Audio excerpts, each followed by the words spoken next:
Hello and welcome to the launch of Building on Success, the UL Student Life Strategic Plan for the 2021-2024 academic year period. My name is Nikki Anderson. And my name is Colin Sullivan, and we're delighted to have you with us today. We hope to inform you, the student body and the faculty of the University of Limerick about the exciting work that has gone on behind the scenes to bring this plan to life over the past 2 years. In order to do this, myself and Cathal have taken some time out of our final year studies to talk to the people who were the brains behind the plan and also those who will be responsible for its implementation. These are just some of the ways that UL Student Life are currently ensuring that students are at the forefront of everything they do. Current UL Student Life President Cian Quinlan is excited to see Pillar 1, putting students first, come to life.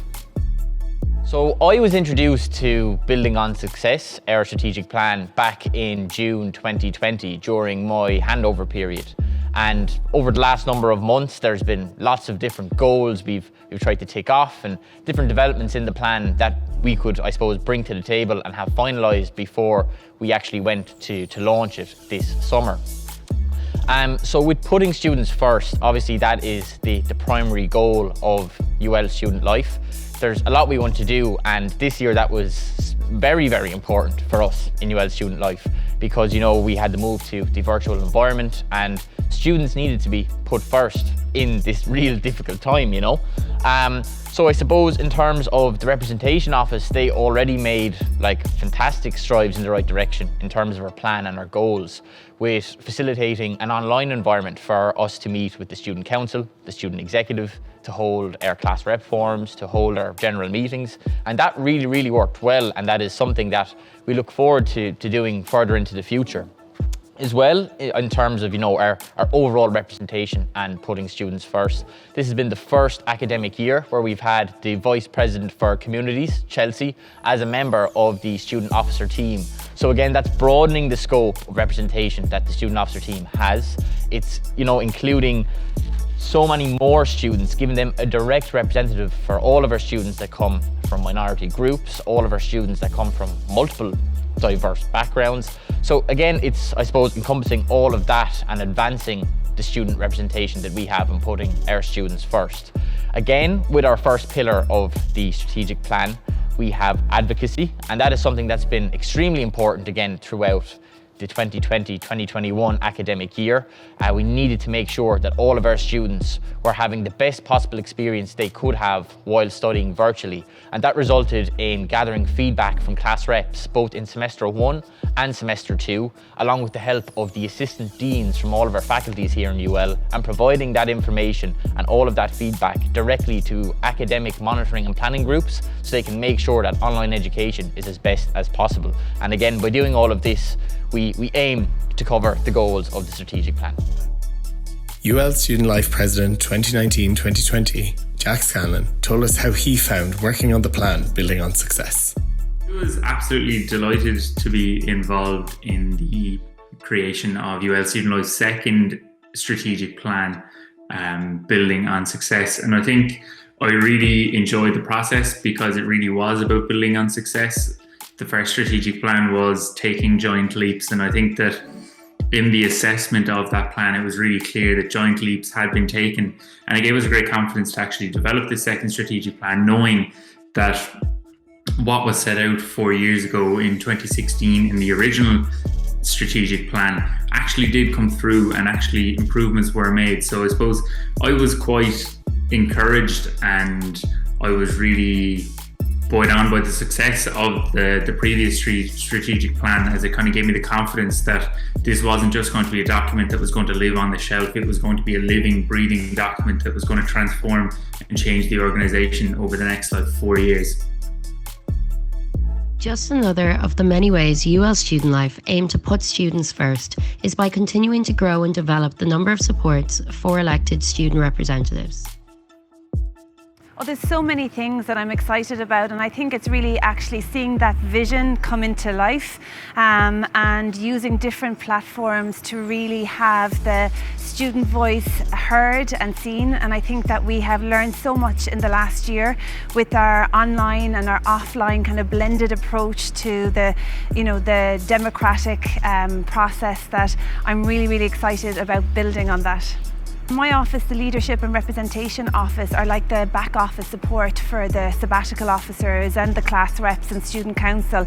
And I think over the last few years we've really been adding extra supports for the sabbatical officers, because it's not an easy position to fill, and it's a very short position, just 12 months. So we've brought in things like coaching and supervision. So we really want to build on that as well, to provide the sabbatical officers with more support, because they are the front and centre of UL student life. Everything they say and everything they do is being observed, and they're working on and for the students. So we really want to build our relationship with the sabbatical officers and all the representatives that are elected each year. The second pillar of the strategic plan is enhanced services, supports and engagement. This pillar will ensure that the student body gets what they need to make their student journey. UL Student Life already offers a range of supports and services to the UL student body. Under Pillar 2 of Building on Success, they want to continue this to grow and to continue to include the wider community. There are currently over 70 clubs and societies with over 10,000 members between them. From the Economics and Investment Society, the Parkour Club and Cumann Gaelach, there's quite literally something for everyone. Well, under Pillar 2, the exciting thing at the moment is the advent of the new student centre, because at the moment we're outgrowing a building that's simply too small to meet the needs. The last time we moved into the previous student centre in 2000, which I was here for, clubs and societies grew by about 33%. I expect something similar this time around, so we absolutely need a plan and a focus to maximise all the opportunities possible. And it's an expanding university. We're up at 16,000 students, so all these challenges require a plan and we need to think carefully about how we're going to map this out over the next 4 years. So this is going to be incredibly important for the students and for anybody involved with clubs and societies going forward. It's huge and it's understated. And I know, chatting with colleagues in the University of Massachusetts recently, they describe clubs and societies and extracurricular activity as co-curricular. So it's very much the other side, and sort of, I think there's more appreciation coming now for the importance of those friendships. And in a place that has 16,000 people, you can be the loneliest person on the planet if you don't know everybody else around you. But if you have an interest in archery, or you're a drama enthusiast, or even if you're into gaming or any of the sports that's around, suddenly you have a level of common interest, and some of your best friends in life will be found here on campus during those 4 years. I'm lucky enough, I've been working here since 1998, and I've a strong rapport with an awful lot of alumni, and they're still regaling all their stories. And the amount of people who are now godfathers or godparents, or how the marriages within clubs and societies, it has been a huge network. And part of the motivation for one of the other aspects of under our strategic plan is the Old Wolves network. We're trying to reach back. So the new student centre that's coming in 2022 isn't just about for students who are here now, it's going to be about those who were here before, and even when you've left, that you know that the door is always open, that you can come in and have that coffee and be nostalgic and enjoy it. Under Pillar 2, UL Student Life want to develop and expand the student information and support services to enhance the student experience. Jenny Blake and Ellie Russell spoke to us about the great work they've already achieved. So we're coming into 5 years of student information and support in UL Student Life, and Building on Success, this new strategic plan, gives us the opportunity to bring the service to the next level. So we kind of move in and out of all the 4 pillars in the strategic plan, so that we're student focused, we can enhance the supports, we can build more relationships, and also we can kind of give students an opportunity to feed into the service so that we can be responding to what the students want and what they need. And actually our first objective we've already achieved. So our first objective breaking news, was to hire a second student information and support coordinator who can rob my office and bring us to the next level, and this is Ellie. Yeah, so I'm the second support coordinator, information and support coordinator for students. So I'm really excited to be starting at a time when this Building on Success is being launched, because I can really see that it's really going to, as Jenny said, bring the service to the next level. And I suppose what I'm most excited about is kind of being able to have the students influence how we operate as well. So listening to the student voice and trying to find mechanisms for feedback. So I guess we're a professionalised service, so we're here to support the students, but we're very much part of UL Student Life as well, and working with the officers. So I'm really looking forward to this next phase for UL Student Life. I think it's really important that students know that they can access the service whenever they need, and that, yeah, we are a professional service, so we're trained, but we're also inclusive and we're non-judgmental. So one of the things that we can do now that we have expanded the service is that we can have more drop-ins during the week, so that a student can just come into the student centre if they need any sort of information, guidance or support in any area, whether it's an academic issue or a welfare issue, that they can just come into the office, into the drop-in, and meet either myself or Ellie. And I think, you know, one of the things we weren't able to do, which we can do now, is to respond more assertively and intentionally to what's coming up. So one of the things that we can do now is we can use maybe some online provision and our new media centre, which will be in the new building, to maybe engage virtually with some of the students, whether it's kind of one-to-one or in a group, or even doing Q&As, particularly around issues that are a bit more sensitive and maybe that people are a bit more uncomfortable to talk about, that are affecting students. So we'll be able to provide that now that we have a second information and support coordinator. Current Communities Officer Chelsea Joyce thinks the growth and development of her role under the new plan is a huge step for UL. Well, basically it was voted in at the UGM for there to be a new student officer.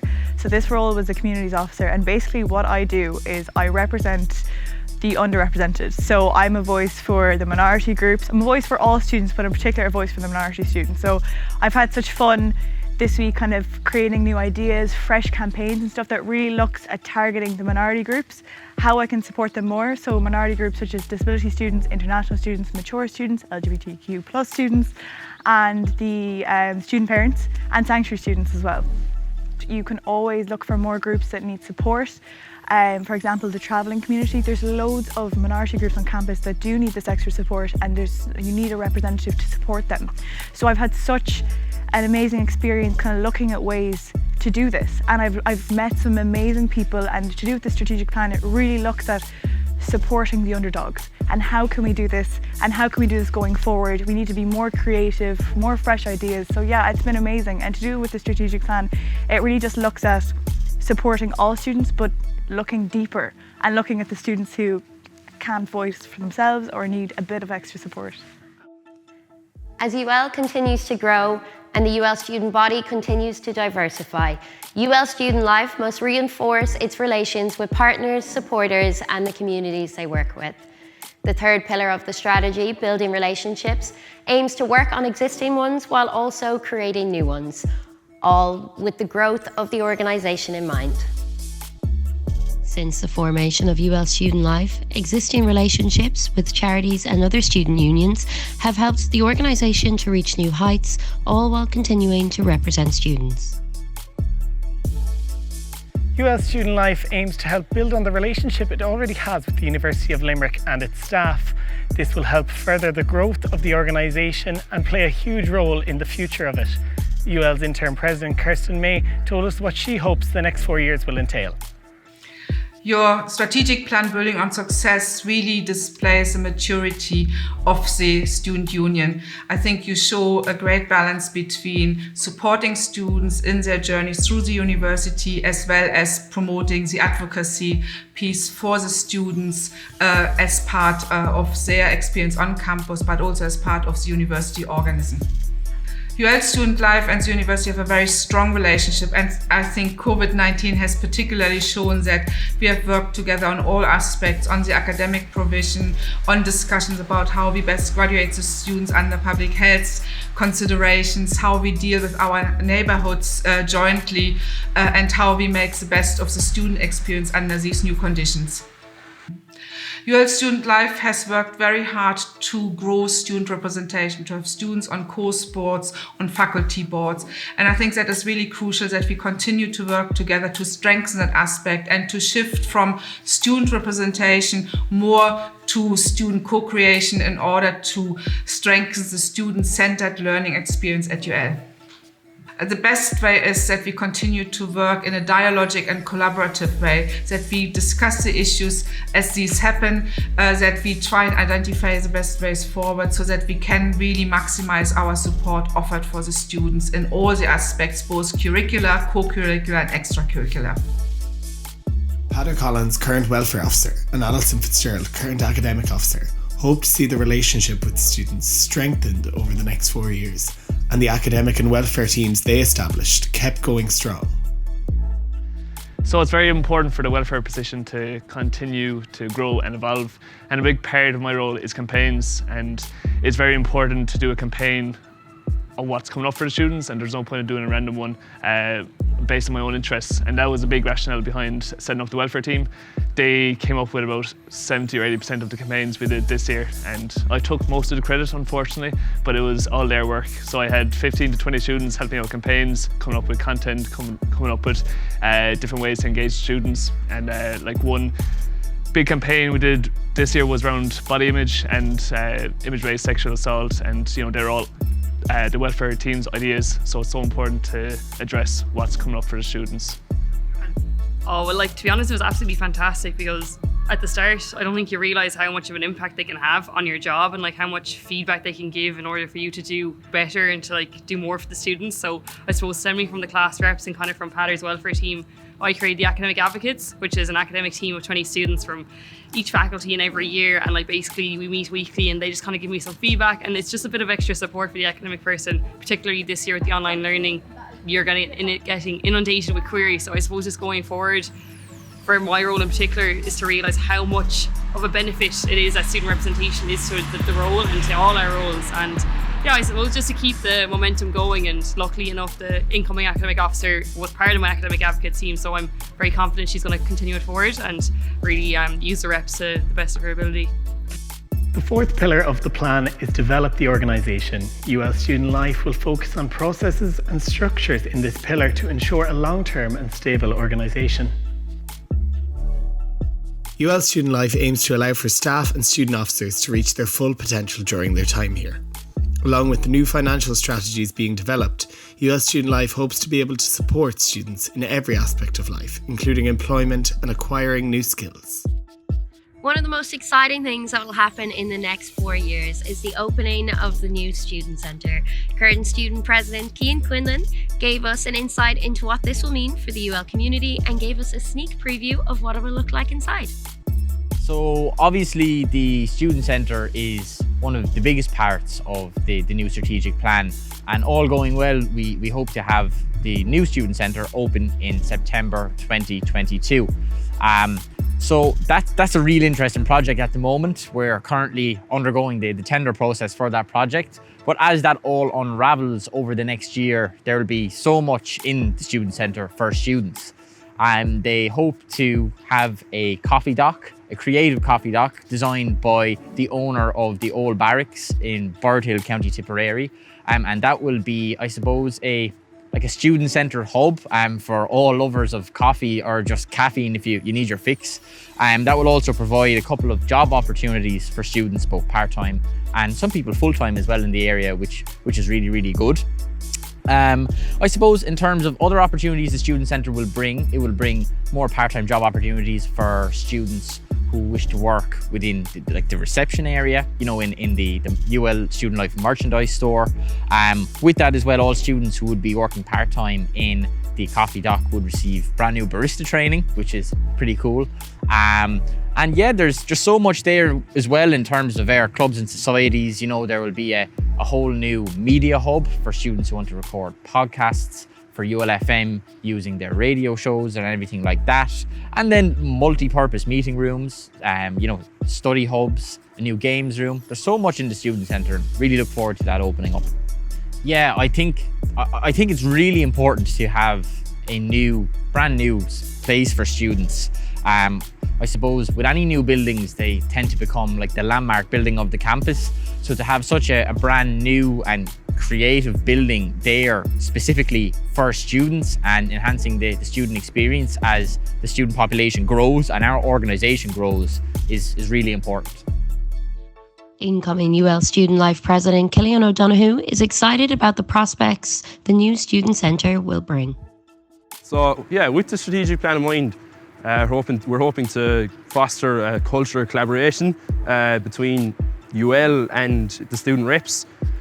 We're hoping to continue on the great work that has been done by the current team and keep going to kind of bring the energy back to UL. And there's there's loads of campaigns and things that they've already started that we want to finish, you know, when it's on campus and when it's safe to do so. So what I'm most excited for is getting back on campus, number one, and hopefully that'll happen, and also working with the other officers. It's going to be a great year. As you can see from the 4 pillars, UL Student Life has set ambitious targets for having you at the centre of campus life. It's an exciting 4 years ahead, and Building on Success provides UL Student Life with a framework for flexibility, growth and resilience. They want you to feel a part of the wider community during your time at UL, and for you to know that you belong to the pack. Don't hesitate to contact anyone we interviewed today. As always, they are here to help. A special thanks to everyone who contributed to the development of Building on Success, including Crow Consulting and Inkvine Consulting. And we also want to thank you, the student, for making everything UL Student Life does possible. Thanks for watching. We hope you have a lovely summer, and we hope to see you back on campus in September.